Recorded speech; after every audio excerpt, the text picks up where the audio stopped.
First Samuel chapter 25, verses 1 through 9. Read. Then Samuel died, and the Israelites gathered together and lamented for him, and buried him at his home in Ramah. And David arose and went down to the wilderness of Paran. Now there was a man in Moan whose business was in Carmel, and the man was very rich. He had 3,000 sheep and 1,000 goats, and he was shearing his sheep in Carmel. The name of the man was Nabal, and the name of his wife Abigail. And she was a woman of good understanding and beautiful appearance, but the man was harsh and evil in his doings. He was of the house of Caleb. When David heard in the wilderness that Nabal was shearing his sheep, David sent 10 young men. And David said to the young men, "Go up to Carmel, go to Nabal, and greet him in my name. And thus you shall say to him who lives in prosperity, Peace be to you, peace to your house, and peace to all that you have. Now I have heard that you have shearers. Your shepherds were with us, and we did not hurt them, nor was there anything missing from them all the while they were in Carmel. Ask your young men, and they will tell you. Therefore let my young men find favor in your eyes. For we come on a feast day. Please give whatever comes to your hand to your servants and to your son David." So when David's young men came, they spoke to Nabal according to all these words in the name of David, and waited. So Samuel dies, and he's buried in Ramah, and David arose and went down to the wilderness of Paran. This is the same Paran that in Exodus, the children of Israel picked up their camp from Mount Sinai, from the wilderness of Sinai, and went to the wilderness of Paran because the presence of the Lord took them there. The cloud went to the wilderness of Paran. So this has biblical history. So David is there on the way to the wilderness. In between Ramah and the wilderness of Paran, there is a town, and it is Carmel. So as David was making his way to Paran, he stumbles across Nabal's shepherds who are tending to the flock of Nabal in Carmel. And so David and his men, he's fleeing from Saul. Saul is trying to kill David. David has young men, mighty men of valor. David is probably in his late teens to early 20s at this time, so a young man himself. And they protect the shepherds while they are with them in the wilderness or in this town or desert area of Carmel. So verse 2 says, "Now there was a man in Moan whose business was in Carmel. The man was very rich. He had 3,000 sheep, 1,000 goats, and he was shearing his sheep in Carmel." So this man, very rich, back in the day, livestock and herds were a way for you to have revenue, riches, title, position. It was dependent on the size of your herds and your flocks, on how wealthy you were. So it was a status. So he was very up there in status due to the amount of his flock and his herds. And so when you have wool sheep, this is also very profitable, because after you shear the sheep, you have an abundance of wool. And wool, you make clothing, yarn, threads. It's very profitable back in these days. And it was a commodity that was needed to live. Remember, John the Baptist, who was clothed in goat skin. So even the hides, if an animal was killed, the hides of the animal was also productive for wealth.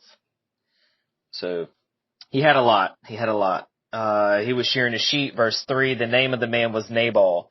When you look up this name, I always look up names in the Hebrew and in the Greek. Also look up locations, like Ramah means hill. Samuel's name means in Hebrew, his name is El. The Israelites, the name in Hebrew, the name Israelites means God will prevail. David's name is beloved. The wife's name, Abigail, means my father is joy. I always look up these things because I think that sometimes it's not so much the name, although I do believe that the Bible is a historical document. So these people actually exist, but there's always intentionality that I do believe God uses in the names of these people. So Nabal in Hebrew means fool. So this rich man, his name was fool. And the name of his wife, Abigail, the name of his wife, my father is joy.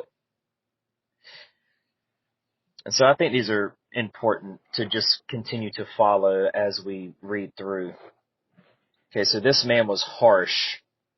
And when you look up this word in the Hebrew, it means stiff-necked, is one of the meanings of that. Rough, hard-hearted, and evil in his doings. He was of the house of Caleb.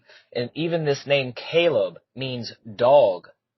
So he was of the house of dog, or of the house of Caleb. All of these things, going back to the New Testament, you don't throw your pearls before the swine, right? The dogs were all around Christ during his crucifixion.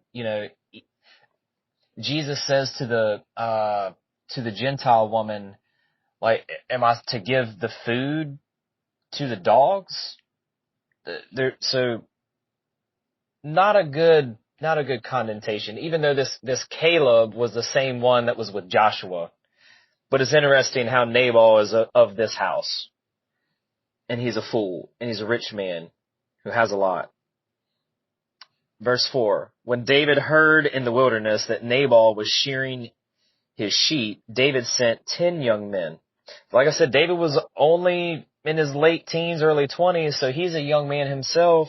These 10 young men, chances are, when you look this up in Blue Letter, that they were younger than David.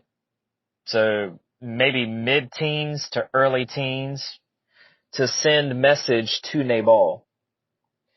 And what he said was, go to Nabal and greet him in my name. And I find it very interesting. We have a king that is from the line of Judah, from the tribe of Judah, from the line of David. David means beloved. So go to Nabal, go to the fool in my name. My name is beloved. And say this to him who lives in prosperity. Jesus came to the dogs, the Pharisees, the religious, the ones who were very rich, the ones who had status, who were actually fools in their hearts. He came in the name of his Father, right? And to give blessing. And they rejected him. Verse 6, and thus you shall say, so the young men needed to say to Nabal, say to him who lives in prosperity, peace be to you, peace to your house, and peace to all you have. Verse 7, now I have heard that you have shearers, and your shepherds were with us, and we did not hurt them, nor was there anything missing from them all while they were in Carmel. So while we were on the way to Paran, we stumbled across your shepherds, or your shepherds stumbled across us. And as they were with us, we protected them. We did not steal from them. They were actually blessed in being with us. We didn't harm them. We treated them as our own. is what he's saying to the young men. Tell Nabal this. Verse 8. Ask your young men, so ask your young shepherds who were with us, and they will tell you. Therefore, let my young men find favor in your eyes. So they will testify of how it is that we treated your shepherds while they were with us. Doesn't the Holy Spirit testify of the things of God the Father and Jesus Christ to us? And are we not supposed to be witnesses? Are we not to be the ones who tell others about the goodness of the beloved one who came to this earth, who came to the Pharisees, who was killed by his own people?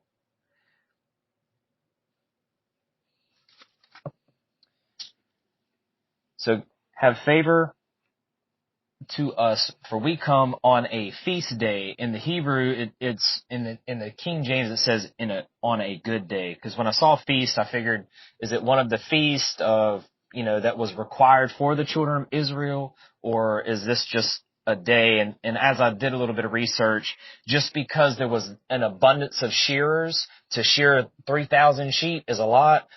There was a lot of food you had to feed. There was water. There was so much provision that needed to go on during this process of shearing sheep. I have no idea how many sheep could be sheared in a day, but to be sure, it takes a lot of hands and it takes a lot of time. And so naturally, whoever is doing this, you're going to have to feed the workers. So David is saying, we've come to you on a good day because you have an abundance, of shepherds and shearers. And look, we protected them. So verse 8, please give whatever comes to your hand and your servants, comes to your hand, to your servants, and to your son, David. So David is coming in his name, and David is calling himself your son to Nabal, basically meaning, like, I am your servant. I served you, and I served your shepherds, and I served your flock. I am as of your son, right? It's your son, David. Verse 9, so when David's young men came, they spoke to Nabal according to all these words in the name of David and waited. So they went and said everything that David told them to say to Nabal. And one of the things that really stood out to me, and waited, is sometimes, so how do these scriptures apply to us today? Well, the Lord has spoken. The Lord has sent his servant, Christ, who did not come into this world to be served, but to serve. And if we're going to have anything to be